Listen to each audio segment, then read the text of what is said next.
Hello and welcome viewers. You're watching Perspective with your host Kriti Mishra. The ruling National Democratic Alliance won a majority in the Lok Sabha elections on Tuesday. Prime Minister Narendra Modi chaired a meeting of the BJP-led National Democratic Alliance parties to chalk out the details of government formation apart from deliberating on the Lok Sabha Election Results 2024. The National Democratic Alliance unanimously passed a resolution to elect Prime Minister Narendra Modi as their alliance leader. And for deeper insights on government formation, I'm joined by esteemed guests in our studio. Joining us, Mr. KB Prasad, senior journalist, and also joining us, Kumar Rakesh, senior journalist. Welcome to Sansad TV, both of you, and thank you so much for joining us. Mr. Prasad, let me begin the program with you. It is for the first time after 1962 that a government has won the mandate for a third consecutive term. How do you decode verdict 2024? Well, it's very interesting. One of the things, of course, people repose faith in the pre-poll alliance that went to under the leadership of Prime Minister Narendra Modi.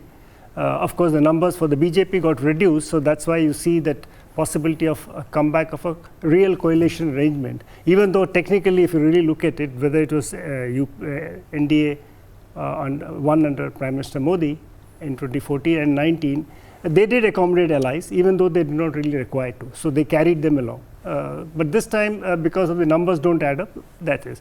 But at the same time, the people of India have also decided that you need a stronger opposition in parliament. So you will see the opposition numbers having gone up. So one expects that there will be more debates and more discussions, a little more raucous than it was normally. Well, absolutely. We'll see how things shape up. But Rakesh, your thoughts on verdict 2024?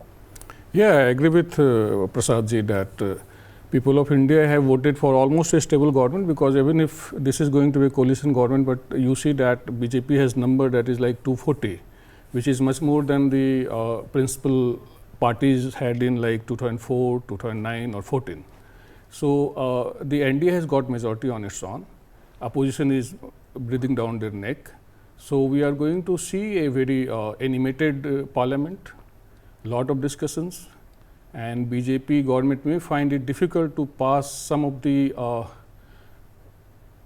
difficult bills like that required constitutional amendment. But at the same time, I think we are going to see a lot of discussion and a lot of better debates in parliament. So discussions, deliberations, and then decisions. But sir, one of the biggest takeaways after Prime Minister Narendra Modi addressed his party workers was that the reform agenda will continue. That third term will be all about big decisions. I think if you look at it, even though during a couple of days I did watch some discussions to the effect that probably a coalition government may slow down the pace of reforms, I beg to differ. One, because if you look at the Indian history since 1991, when Prime Minister Narasimha Rao and Dr. Manmohan Singh as his finance minister ushered the reform cycle, we had governments which are only coalitions technically till 2014, right? They were all coalition governments, and the discussion was always will India go back? Will you go back to the the pre-reform era? Will there be a U-turn? But successive governments have gone from first generation to second to third, and now we are talking about the fourth generation reforms, right? So I don't see anything happening, because the country have realized the fruits of this change, economic reforms, and the pace at which Prime Minister Modi in the last two terms had pushed the pedal much faster, A, because he has his own vision, and B, he had the advantage of the stability of numbers and ability to convince a lot of things to take it forward. This time around, it will continue, but probably on some key issues, he may have to engage with a greater sense of negotiations. Some within the alliance structure, and some probably would require taking opposition on board, because some crucial reforms may require amendments to the existing laws, which obviously cannot happen without everybody or maximum of them supporting it. Remember, just in one case, if I give you the banking insurance laws which were amended in the first tenure of Prime Minister Modi, it required the opposition to support to let the bill out in Rajya Sabha, right? That's true. So it happens through negotiation and making sure that everybody is on board. Absolutely, making sure that everybody is on board. Rakesh, I'm also reminded of all those pictures and conjectures, but finally, both the JDU and the TDP firmly saying that their allegiance is with the BJP. I believe that there was a lot of hot guess here, because both TDP and JDU were part of the NDA alliance, They fought the election together. So even if something has to happen in future, why should somebody break their alliance even before the government is formed? So I think there was a lot of speculation, and there is also a history with Mr. Nitish Kumar. So sometime people build on that. But both leaders, not from Mr. Nitish Kumar, but from his party colleagues and from Mr. Chandrababu Naidu himself, both have categorically said that they are very much with NDA. So I don't see any early turbulence in the formation of the government. It will go as I think we can see in the newspaper and media also. I think it will go as reported. If there has to be some turbulence, it can come later. Depending upon the agenda and their demand, but I don't see any difficulty right now.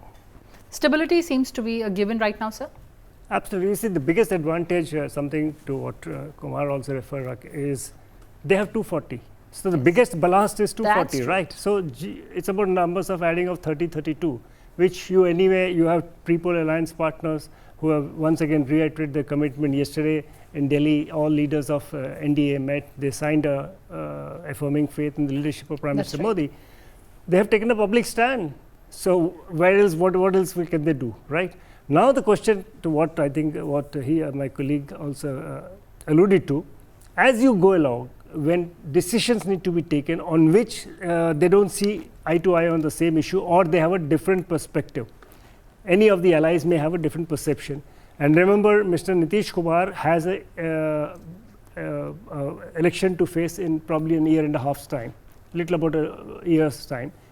So he has to prepare for his elections, and Mr. Naidu has to ensure that all the promises that he made to the electorate in just concluded elections are fulfilled. So both have different priorities.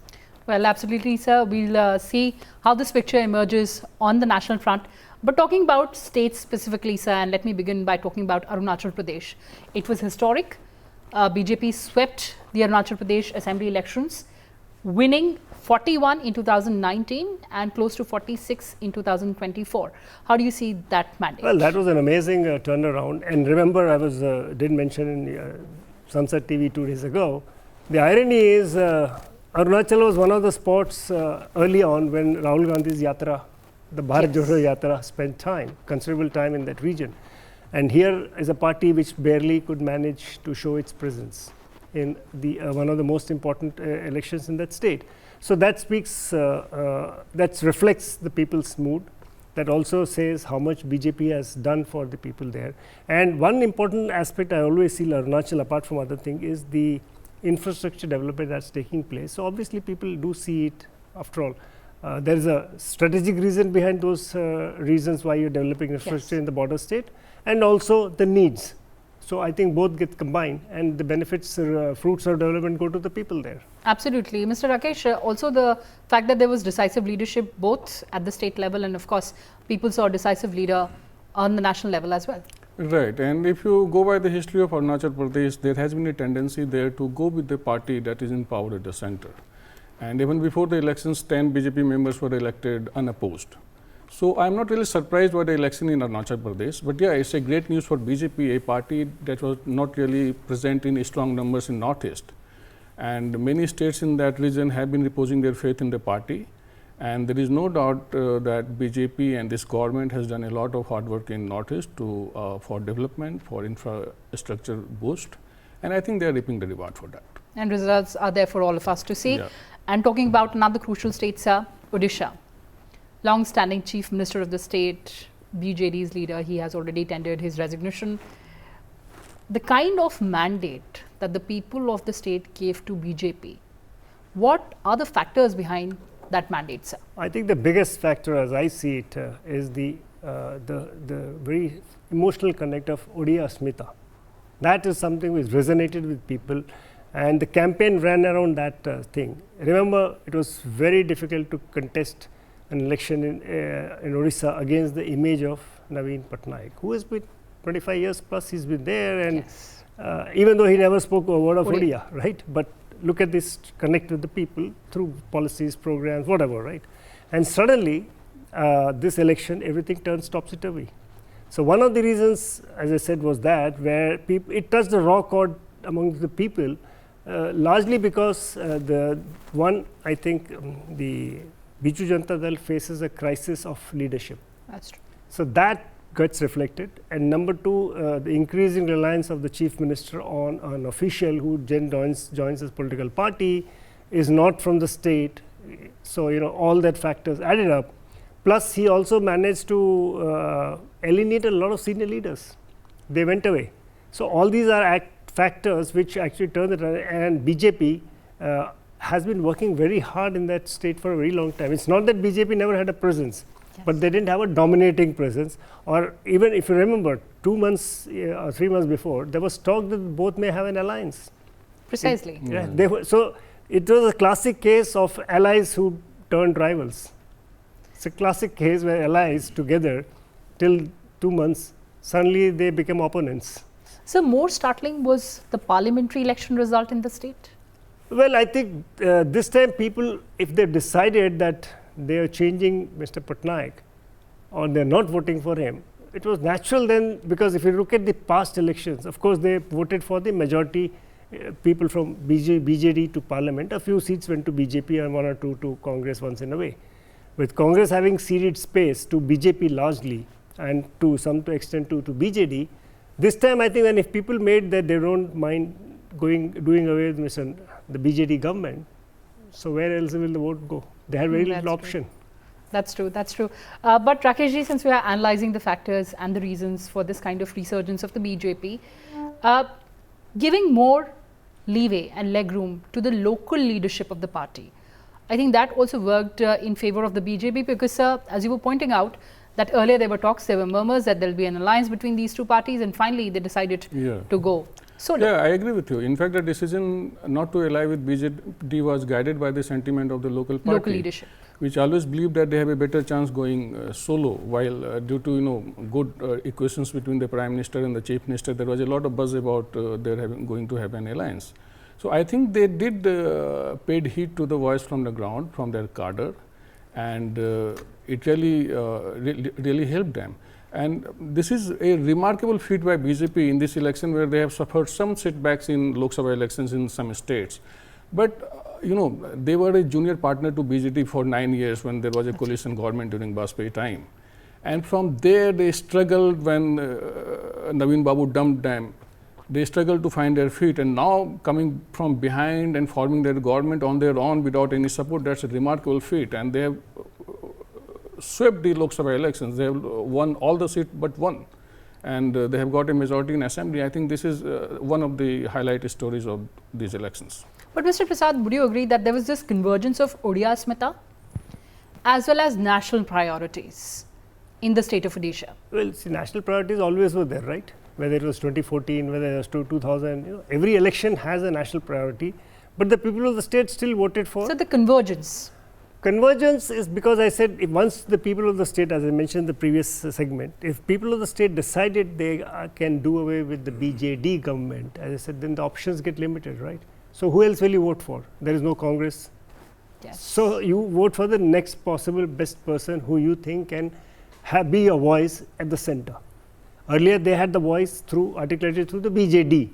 Now, if you are jettisoning BJD in the state, actually, I don't think the campaign actually worked, but the double engine Sarkar is there in Odisha, whereas it was being tried elsewhere, right? Yes. Now, it's a classic case where without bargaining for it, you get a double engine Sarkar. Double engine Sarkar, that's true, sir. Let's also shift our focus to Andhra Pradesh now, sir. Talking about the parliamentary elections, first of all, the BJP won almost 3 out of the 6 seats allotted to it.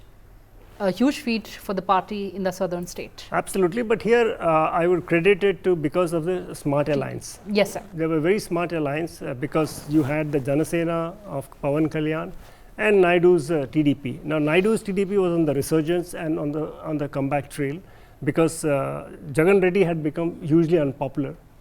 He had similar traits of spending time in isolation without access to people. These were reports coming.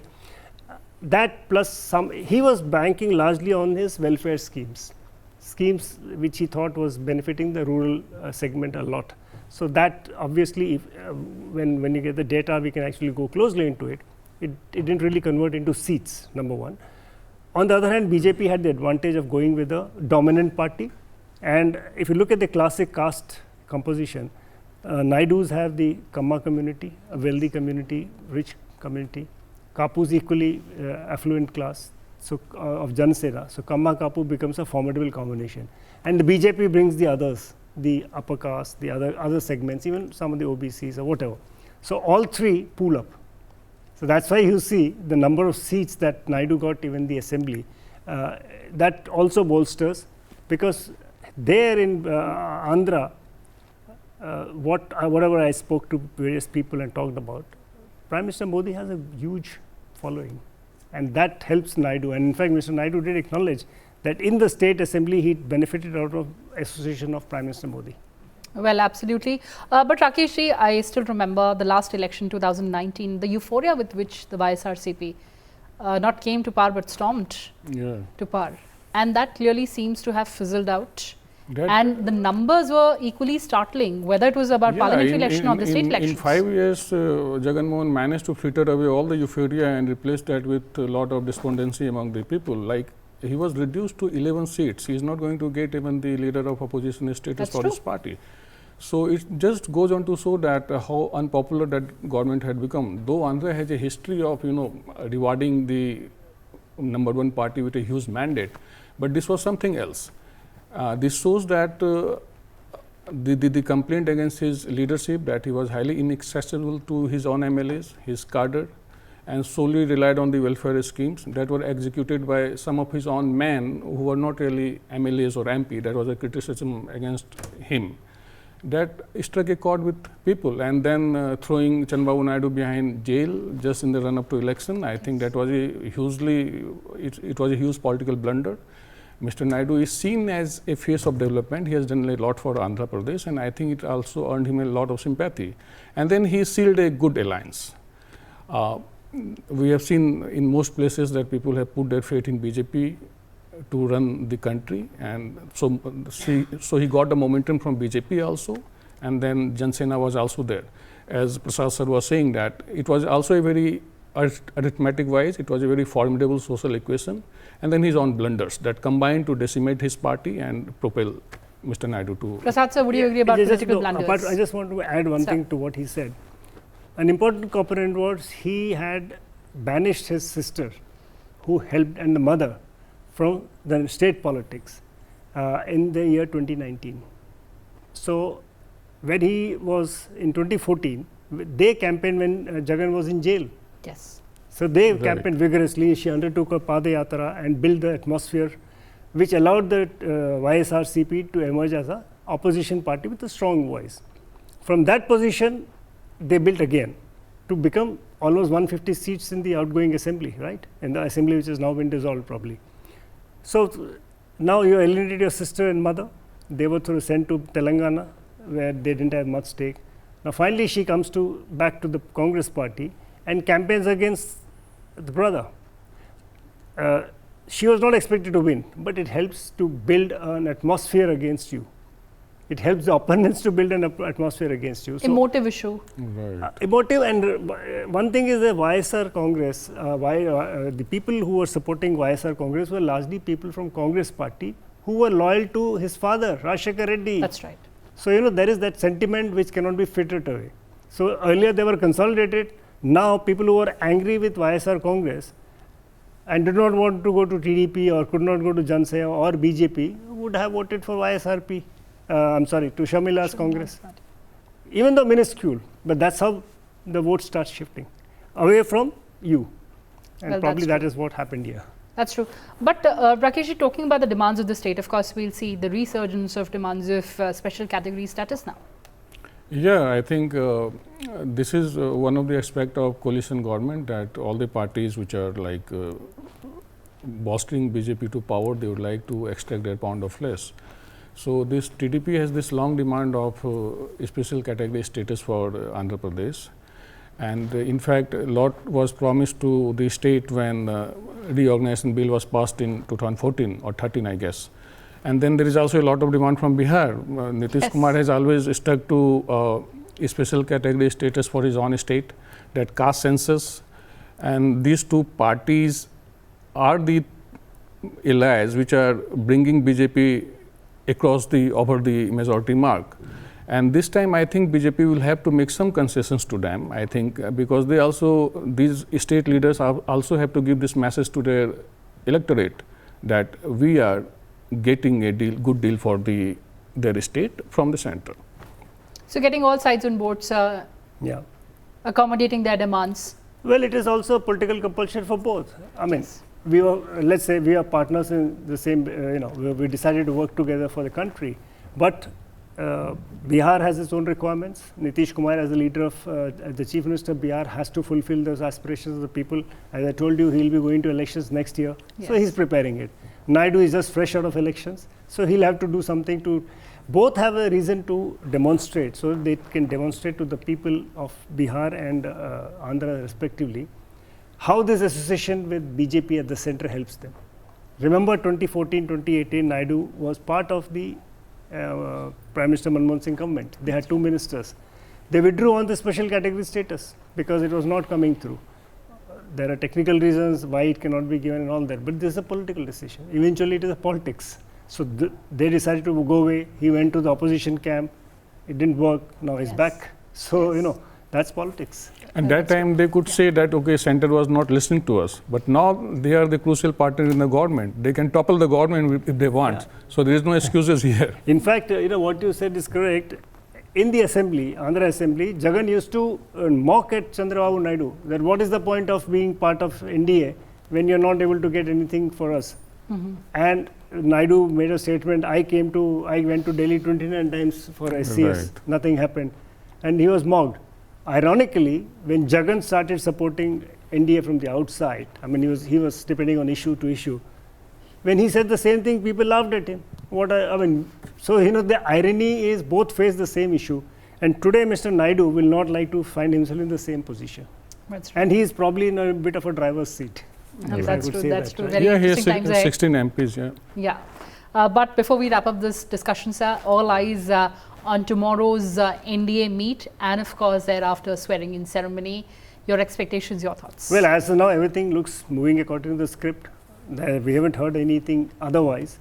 But this is politics. There could be, I anticipate some hard bargaining because this is the best time.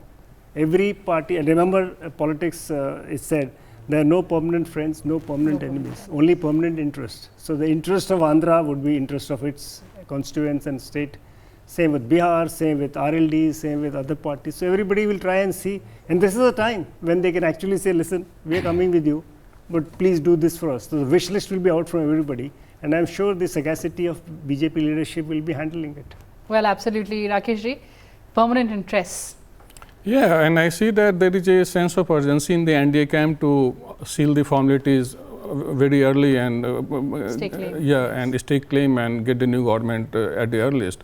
Because if you remember last time when BJP got more than 300 seats, I think it took them 10 days after results were out to form the new government. But this time they are doing it in a couple of days. I think their idea is also not to allow opposition to fuel some kind of uncertainty or this mood of, opposition, other allies are demanding a lot of things. So they do not want this mood to develop. They just want to give out this message that everything is going as per a script, smoothly, and there are no hiccups. And I think so far so good for them. So far so good for them. And there are no roadblocks as of now as we speak for the NDA government. And of course, a historic third term for the NDA government. On that note, thank you so much for joining us, Mr. Rakesh and Mr. Prasad. Thank you. Well, viewers, that's all we had for you in this edition. Thanks for watching and stay tuned to Sansad TV. Goodbye for now from my side.